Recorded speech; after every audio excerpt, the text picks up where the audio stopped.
नमस्कार आपनको मो YouTube channel को बहुत बहुत स्वागत। अमृतभंडारे फाइबर विटामिन सी रही थाए। अमृतभंडा खाइबा द्वारा ऋतुस्राव जंत्रणार मुक्ति मिली थाए। अमृतभंडा बॉडी इम्यूनिटी सिस्टम को स्ट्रॉन्ग करी थाए। आज आसंतु बनैबा अमृतभंडार एक स्वीट रेसिपी अमृतभंडा हलुआ। अमृतभंडा को आमे फल किंबा परिवार उपरे व्यवहार करि थाउ। यही हलुआ खाइबा को बहुत टेस्टी। तो चलंतु डेरी न करी आरंभ करिबा आजिर रेसिपी अमृतभंडा हलुआ। प्रथमे गोटिए अमृतभंडा नहीं ताकू काटी नेबा।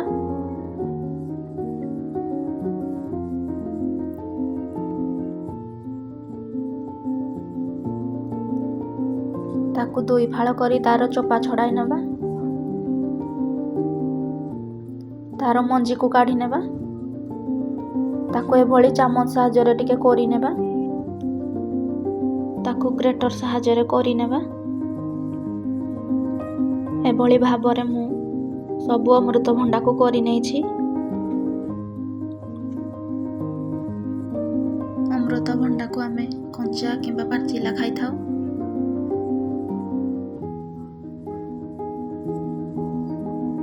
अमृतभंडारे एंटीऑक्सीडेंट रही थाए। अमृतभंडा खाइबा द्वारा घा मध्य जल्दी सुखी जाय थाए। अमृतभंडारे जेहेतु अधिक पानी रही थाए, अमृतभंडा को चिपुड़ी तार पानी बाहर कर देबा।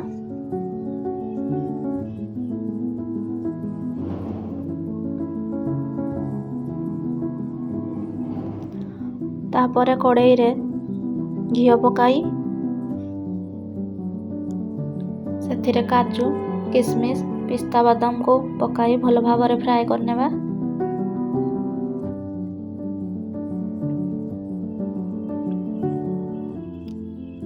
तापरे सेथिरे कोरिकी रखिथिबा अमृतभंडा को देबा।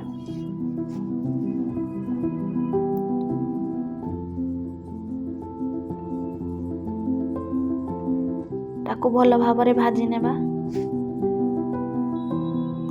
गैस रो फ्लेम को लो रे रखी भाजीबा।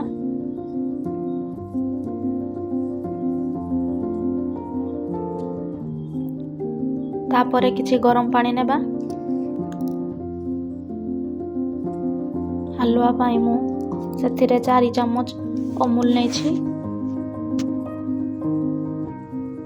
एठी मु क्षीर रो व्यवहार करिनी।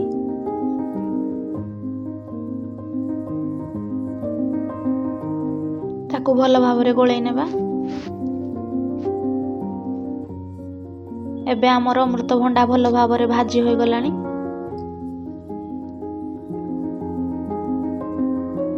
भाजीबा द्वारा तार कंचा स्मेल पळेबो। तापरे सेथिरे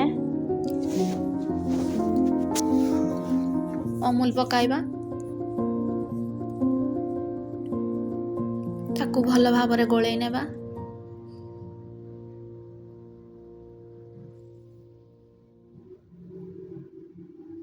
तापरे बाउले 1.5 कप चीनी ऐड करिबा।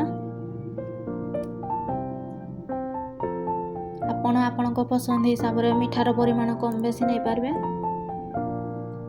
तापरे ताकू भल भाव रे गोळेई नेबा जेमिति कि चीनी भल भाव रे मिसि जिवो।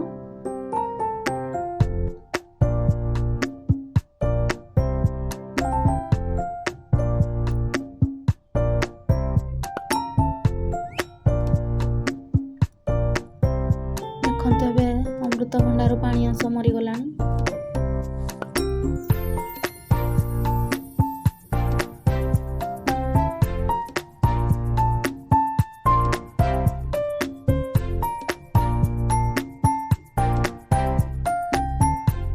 तापरे सेथिरे ड्राई फ्रूट्स पकाइबा।